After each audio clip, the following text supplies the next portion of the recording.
bamaze kubona ko tugiye ibintu bihindutse batangira gushaka imitego kugira ngo badutandukanye n'umugabo wanjye. Byatangiye ku muntu wo muri famille, ati umuntu wo muri famille ya hafi, ariko ubundi abantu muri famille za hafi mufiki no kwanga iterambere rya bene wanyu. Why?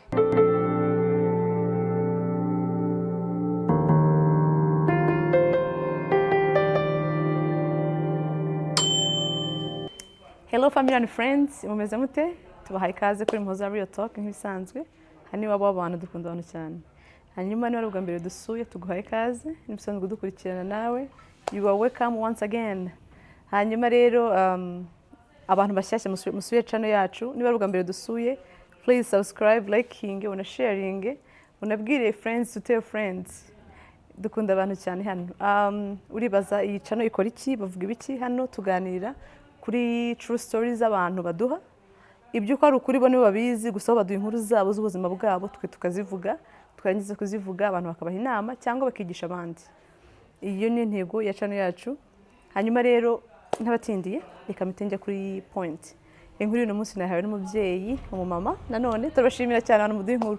We can never take this for granted. Turabizi ko ari ikintu gikomeye kandi turagishima kandi turabizirikana cyane. Kwizera umuntu ukamusangiza inkuru ubuzima bwawe ntago bikora buri wese. Rero mwese mwaduhaye inkuru turabashimiye cyane, Imana ibahe umugisha. Reka rero tugende inkuru uno munsi. Uyu mubyeyi yambwiye ati umugabo wanjye yabonye green card ajya hanze. Arangije kugera hanze yansiganye abana babiri. Hanyuma uko nsigana abana babiri tugakomeza tukavugana, aradutunga turamuvinga, tujya gutura mu nzu nziza, yigishiriza abana ahantu heza. Ati ndashimira umugabo wanjye cyane ku bintu yakoze. Ubuzima bwacu bwarahindutse, n'umuntu yatubona akabona nyine ko hari changes. Kubera ko umugabo yaragiye arakora cyane, providinga nyine providingira umuryango. Hanyuma rero abantu twabanaga muri bwo buzima bwa mbere ntago bishimiye step yabaye. Ibyo ni bisanzwe, nta gukundwa na bose kandi nta nuwangwa na bose. Uyu we rero aragira ati bamaze kubona ko tugiye ibintu bihindutse batangira gushaka imitego kugira ngo badutandukanye n'umugabo wanjye. Byatangiye ku muntu wo muri famille, ati umuntu wo muri famille ya hafi, ariko ubundi abantu muri famille za hafi mufiki no kwanga iterambere rya bene wanyu. Why?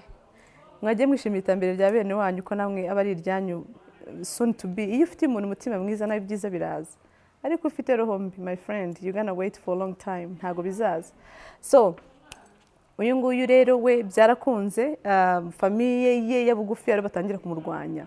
Ati mu kundwanya batangira kubwira abantu basenga, bakaza bakanyinjirira bakoresheje nimero zitandukanye, bakambwira bati wowe turi kukwigisha ukuntu ibintu bimeze. Ati ufite abantu bari kukuroga benshi, bakanzanira amafoto n'ibintu bazirikiranyije, ibintu biteye ubwoba, ati ibintu bimeze nabi.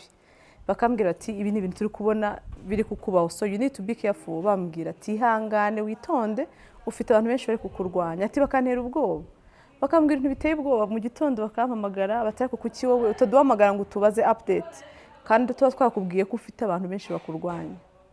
Nkibaza se kubera iki, why biba concerning ko mbahamagara, kuki babishaka cyane? Niba babona kuki batabibona bashaka ko nyabibabwira. Ati nkabihorera. Ataje iminsi 2 umuhanuzi arambwira ati ariko rero wowe uranapinga cyane. Ati sinzi impamvu upinga abantu bahanura, upingira iki? Ndavuga ati nge ntago mbipinga, ariko uko mubibona se kuki ngomba kubabwira kandi muba mwabibonye. Baramubwira ngo umugabo arenda kuzakora accident, ngo ari ibintu bibi bigenda kuzaba mu muryango wawe, ngo ugomba kuza ugasengana natwe. Kavuga ati Imana ibabwira nanjye irambwira dusenge Imana ibyumva, ariko ikubwira nanjye irambwira.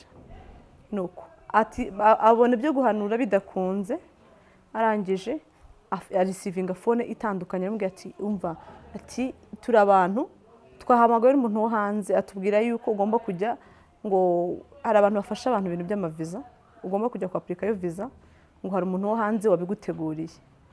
Ati ndibaza se kuki umuntu wo hanze nzi ni mabukwe n'umugabo wanjye, kuki umugabo wanjye atampamagaye cyangwa mabukwe? Why abantu ari bari kumpamagara? Ati numva birancanze. Ndavuga ati ntacyo, ibintu bya visa ndi hano. Ati nataga numva ari ibintu birenze bya hatari. Icyo gihe umugabo yari amasaha yo kuryama, ntabasha kumubona kuri telefone. Ati mitangiyeyo, ndagenda ngezeyo aho ngaho ngiye ku applica ibintu bya visa, masanga umuntu w'umugabo ati kandi ukuze.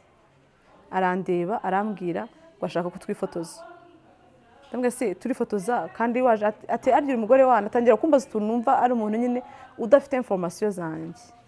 ati se nkibaza niba adafite information zanjye gute ashaka ko mufasha kandi atananze ati numva birancanze atari komita numva umutima urakubise numva ko ari ikintu kiri wrong kiri about to happen ahita afata telefone ye aravuga ngo agiye kumfata ifoto nambwiye ntabwo uri mumfotore ahamagara undi muntu ngo nguni dufotore please baradufotora ati mu by'ukuri nambaye neza nikwije pe baradufotora iyo foto rero umutima urambwira ati ko nta kintu amfashije pe yakomeje ambwira iby'amafoto bamaze kudufotora imwe mpita mfata moto musiga ngo ndagenda ati nabonaga ntazi what's behind ndigendera ati ndangije kwigendera uyu mugabo za foto simbizi icyo zikoresheje gusa nuko nageze mu rugo nimugoroba ati mpamagarwa na umuntu muri famille yanjye abugufi atarambwira ati mbega wowe ati foto zawe mbonye uriya ni wowe iyi foto mbonye uriya ni wowe ati umuntu mbonye ati mana turambabaje cyakoze ati ndamwe se ni ibiki ubonye kumva binteye ubwoba ati amafoto yawe mbonye ati ngira ubwoba kuko sinari nzi cyabaye mbwe se amafoto yanjye abonye amuteye ubwoba ati ngaho yame ati nayasibye nindi yo guhaye ati nimero ntazi iyo nimero sore ifite ngo nayisibye question mark ndavuga ati nimero ntayafite arayisibye amafoto ntayafite ubuse ampamagariye iki niba nta information nimwe afite zo kunyereka ko ibyo yarabonye cyangwa nanjye ngo menye ibyo yarabonye ati mpita mpamagara umugabo ndamubwira ati rero bwari bukeye mubwira ibibazo byabaye ndamusobanura buri kimwe arambwira ati mu block ati ndamubloka nanje kumubloka hashize iminsi akajya aca ku bandi bantu kumpamagara ati biranga none ikintu gikomeye nza gusanga ngo yaguriwe n'abandi batipe baramubwira ati uzagushe mu mutego ura mugore kugira ngo umugabo ahita amwanga ati kuko yarazi ko aricyo kintu gishobora gusenya urugo rwabo ati uzamugushe mu mutego bimufate nibimufata urugo ruzaba rurangiye ati rero ayo makuru namenye ko bamuha amafaranga yari amafaranga y'abandi deja ko agomba kungusha mu mutego yakoresheje basenga akoresha umugabo wa visa byose kugira ngo aze kungusha mu mutego aprofite ko ashobora kumbona ikintu ashobora guhereza umugabo cyangwa kikagera ku mugabo cyangwa kikagera hanze abantu bakakibona kugira ngo urugo rwanjye rurangire ntiyakibona akaba ariko ari umuntu muri famille namaze kumubloka famille itangira kuvuga ngo nabaye umukobwa mubi narahindutse sinkivugisha bari mu kazi banjye ati nabaye umwana mubi umuryango utangira kugenda ucikaho waho nashatse ati bose bavuga ati kuki uhinduka kuki utavugisha abantu usigaye ugenda ubloka abantu uhura n'abantu bamwe ntubasuhuze ati wowe abanyamafaranga wumva ko ubona abanyamafaranga nkirata ariko ibibazo nahuye nabyo ntago nabibasobanura ngo babyumve kandi umugabo anambwira ngo nimba bloke ariko relationship mfite n'umuryango nashatsemo ati nimbi cyane nimbi kuri rwa rwego nshobora kujya n'ikibazo nkaba n'umuntu ahamagara ngo aze kumfasha abasigaye ahangaha bose batagiye bose nta n'umvugisha kubera ibyo wa muntu yabashyizemo atariko kandi niwo ngerageje kubwira nta byumva bavuga ko njye bahindutse kandi abamwirasi ibyo bintu byose ati rero ikintu kingoye sinshaka ko gukora ibyo ntumvikanye n'umugabo kandi ari we untunze niwe wanjye niwe buri kimwe nyine niwe umbwire icyo gukora atari ko babigeze umuryango uncitseho kandi ntahari we ntahari ari kure ariko umuryango we yansigiye umubano ugiye kurangira kandi ntabyifuza none nabuze ikintu nabikora ibintu byaranshanze nyuma y'ibyo ngibyo bigeragezo by'uno mugore byo ati ni byinshi akomeza ntega atari ko nkumva nka buri kintu nakora kugira ngo umuryango ngarukire umuryango tubanye kuko uwo dukundana ntahari mabukwe ntahari nsijye ababyeyi banjye n'abandi bantu muri famille ya hafi abo bantu bose rero ntawo turi kuvugana ntawo ushobora kunyegera ati nshobora kurwara ngo mpamagare ati nta muntu mfite ubwo rero ati byanyobeye nkora iki ko sinjye ngenda ibintu by'abantu basenga kandi ndi umuntu wizera ko Imana icyo yabwiye undi nanjye ishobora kukimbwira atari ko as of now I'm confused ntabwo nzi icyo gukora nta muryango mfite nsigaye njyenyine kandi nditwa ngo mfite umuryango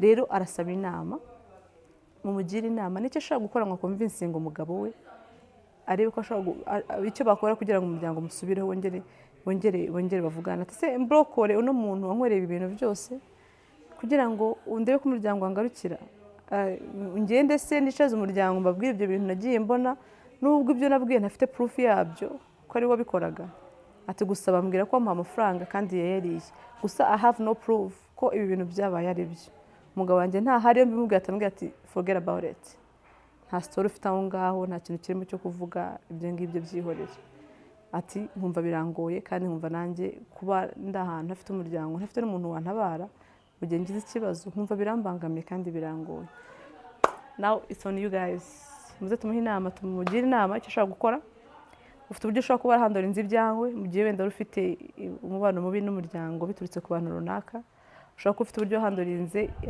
waba uri wa mugabo ufite umugore ufite ikibazo na famiye, uburyo ushobora kuba warabigenje ukaba warahandorinze iki kibazo nk'icyo, uze uduhe inama muri comment cyangwa utwandikiye kuri WhatsApp, inama tuze kuzigeza kuri uno mubyeyi nawe bimufashe kubohoka no kumva yisanga mu muryango cyangwa se yongera kubona umuryango, ati ndasa nka nta muryango ufite kandi mufite. Rero kandi mumenye ko umuryango wa bugufi n'uwo mubano musaba n'amazi n'umuryango wa bugufi. Rero niba adashobora kuba yarwara nijoro ngo abone umuntu ahamagara kandi ari wenyine n'abana, urumva ko ashaka help.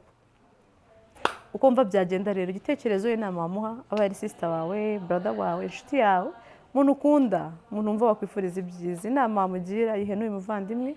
Byaba byiza cyane bishyize kuri YouTube comment kugira ngo n'undi muntu uri mu kibazo nk'iki ngiki aze kwiyinforma nyine nawe arebe ibyo mwamubwiye. Utabishoboye nawe dufite WhatsApp group, ujoininge utange igitekerezo, free entry free exit, rwose nta kibazo, wakwinjira ukagitanga wangize ukexitinga, nta ribi, ntago ari ngombwa ngo ugume muri group wumva utabishaka, ariko basi idea yawe ikagira ubifasha. Murakoze cyane, turabakunda. Ikiganiro cy'uyu munsi cyari icyo, ntago ari kirekire nk'ibisanzwe, ariko nizera ko byibuze ari ikintu muri bwigemo cyangwa se kiribuze gufasha uyu muvandimwe wasabye inama. Murakoze cyane, mugira amahoro. Bye.